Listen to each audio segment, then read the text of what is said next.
नमस्कार दोस्तों हम लोग एफसीआर बिल का इंतजार कर रहे हैं सभी लोग और बहुत दिन से इसके बारे में चर्चाएं हो रही थी कि भाई एफसीआर आएगा एफसीआर आएगा।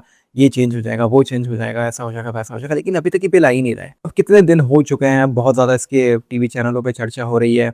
अब मैं एक टीवी चैनल पे एक जो विशेषज्ञ हैं उनको सुन रहा था, जो कह रहे थे कि नहीं, इसके पीछे पॉलिटिक्स है। सरकार जो है जानबूझ के रुकी हुई है कि कहीं ना कहीं इसमें संविधान को लेके कोई प्रॉब्लम ना क्रिएट हो जाए, या फिर जो कानूनी, क्योंकि बाद में सुप्रीम कोर्ट में भी जा सकता है मामला, तो वहाँ कुछ ना हो जाए, इसलिए सरकार इसलिए ला नहीं रही है। लेकिन मुझे ऐसा नहीं लगता, क्योंकि ये एफसीआरए बिल कोई आज का नहीं है रुका हुआ। ये पहले से भी आ चुका था, अप्रैल में इसको आना था, लेकिन उस समय पास नहीं करा पाई सरकार इसे। बहुत से रीजन थे, संसद में पास नहीं हो पाया, बाकी कोई कानूनी अड़चन नहीं थी। दूसरी तरफ आपको याद होगा कि ओवैसी ने एक बात कही थी कि अमित शाह जो काम करते हैं वो कच्चा नहीं करते, वो पक्का काम करते हैं। तो अगर अमित शाह किसी बिल को लेके आ गए हैं, बिल्कुल संसद तक आ गए हैं, और पहले वो अप्रैल में रख भी चुके हैं जब पास नहीं हो पाया था, तो ऐसा नहीं है उनका काम कच्चा नहीं होगा।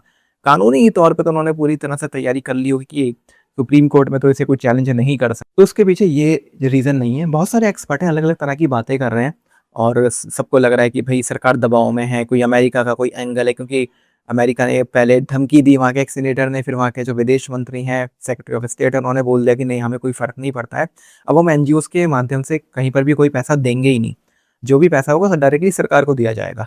अब सबसे पहले तो ये समझना चाहिए कि अमेरिका जैसा देश ऐसा कह क्यों रहा है।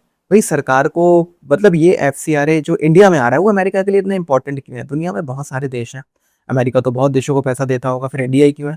सच ये है कि इंडिया ही वो देश है जहाँ सबसे ज़्यादा इस तरह का पैसा आ रहा है। बाकी सारे देशों के पास ऑलरेडी उनके कड़े कानून हैं।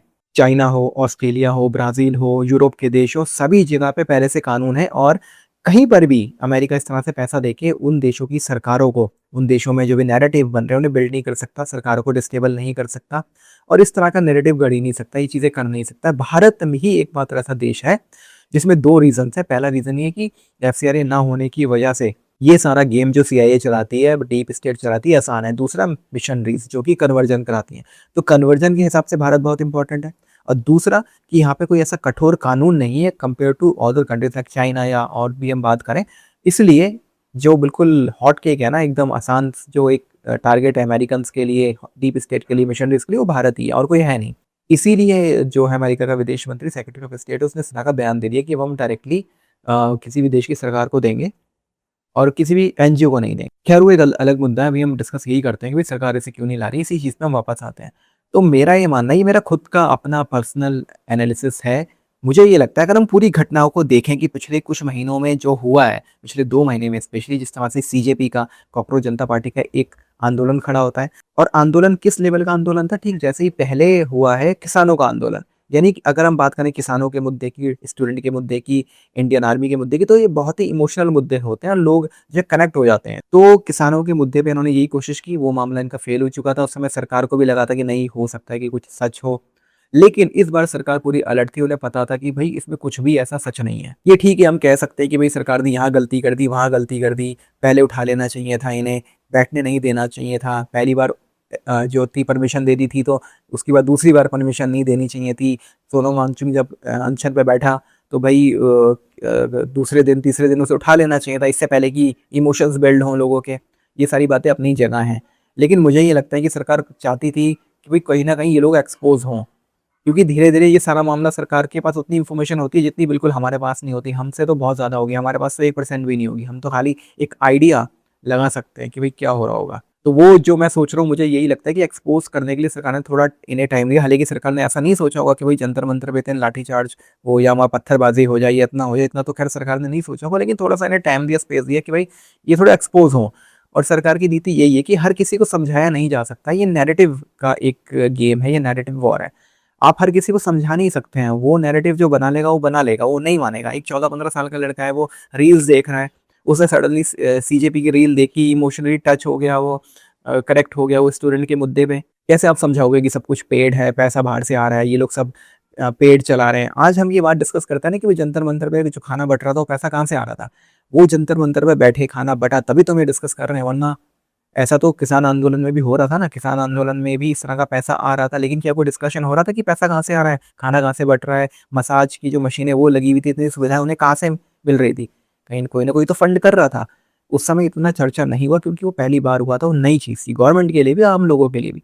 लेकिन अब गवर्नमेंट के पास पूरी इन्फॉर्मेशन है और आम लोग भी इस बात को समझ रहे हैं कि भई ये सब पेड़ होता है, इसमें कोई रियलिटी नहीं होती है। आम लोग भी इस बात को समझ रहे हैं और यही रीज़न है कि सरकार ने थोड़ा-सा स्पेस दिया कि भई थोड़ा एक्सपोज़ हों और वो हुए। लेकिन बाद में थोड़ी-सी मामला गड़बड़ भी हुआ 20 तारीख को जब लाठीचार्ज हुआ, पत्थरबाज़ी हुई। लेकिन गवर्नमेंट ने उसे कंट्रोल किया। अब जो नैरेटिव बना, वो नैरेटिव को बस्ट करना बड़ा ज़रूरी था। कहने से नहीं होना था, कोई भी कहेगा नहीं लोग मानेंगे, लेकिन उसी समय एक अपॉर्च्युनिटी दिखाई दी सरकार को झारखंड वाली, कि झारखंड में स्टूडेंट प्रोटेस्ट चल रहा है। कहता है ना कि लोहे को लोहा ही काटता है। तो जंतर मंतर पे जो प्रोटेस्ट हुआ, उसको काटा झारखंड के प्रोटेस्ट ने।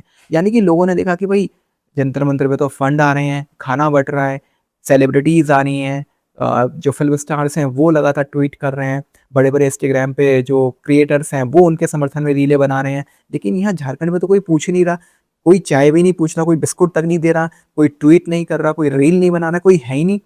क्यों? साफ सही चीज़ें साफ थी कि भई ये पूरी तरह से प्लान था जंतर-मंतर, ये कोई प्लान नहीं था, नेचुरल था। ये चीज़ें एक्सपोज़ हुई हैं और सरकार ने जो अपॉर्च्युनिटी मिली, इसका पूरा फ़ायदा उठाया। अब ये हुआ कैसे कि धीरे-धीरे, धीरे-धीरे जंतर-मंतर वाला मामला चारों तरफ फैलने लगा। मीडिया ने भी थोड़ा उसके बारे में बात की, कुछ क्रिएटर्स ने बनाया, हमारे जैसे क्रिएटर्स जो कि ईमानदारी से बनाते हैं, हमने बनाया, हमने बोला उस जंतर-मंतर के बारे में बोला और सीजेपी का शुरू से ये था कि भई इन पे भरोसा करना मुश्किल था। जो नीट का इश्यू था वो बिल्कुल सही था, वो बिल्कुल हमारी माँग थी इसमें कि भई नीट में सही तरीके से सरकार को एक ऐसा सिस्टम बनाना चाहिए कि पेपर लीक ना हो। लेकिन उसका फ़ायदा उठाएँ, एक नैरेटिव बिल्ड करें कम्युनिस्ट पार्टियाँ या इस तरह के लोग जो पेड करते हैं, वो चीज़ सही नहीं है। फिर पत्थरबाज़ी जो हुई, उसमें क्रिमिनल्स आ जाएँ, पुलिस वालों को के साथ मारपीट हो, ये चीज़ें सही नहीं है, हिंसा सही चीज़ नहीं है। तो ये चीज़ें वहाँ पे एक जंतर-मंतर पे हुई। झारखंड में नेचुरली चीज़ें चली, भूख हड़ताल पे बैठे हुए थे और उसके बाद जो हुआ उन पे भी लाठीचार्ज हुई, रात में भी लाठियाँ चली हैं, बहुत चीज़ें हुई हैं जो ठीक नहीं था, हिंसा का समर्थन कोई नहीं करता। लेकिन पूरा का पूरा मीडिया का जो फ़ोकस था, वो रहा झारखंड पे। अब आते हैं एफसीआरए पे, अगर एफसीआरए पास हो जाता 9-10 तारीख में या इसी बीच हो जाता, तो सारा का सारा फ़ोकस एफसीआरए पे आ जाता। सभी लोग डिस्कस करते एफसीआरए के बारे में कि भई ये कंडीशन लगा दी, वो कंडीशन लगा दी, ये नहीं हो पाएगा, वो नहीं हो पाएगा।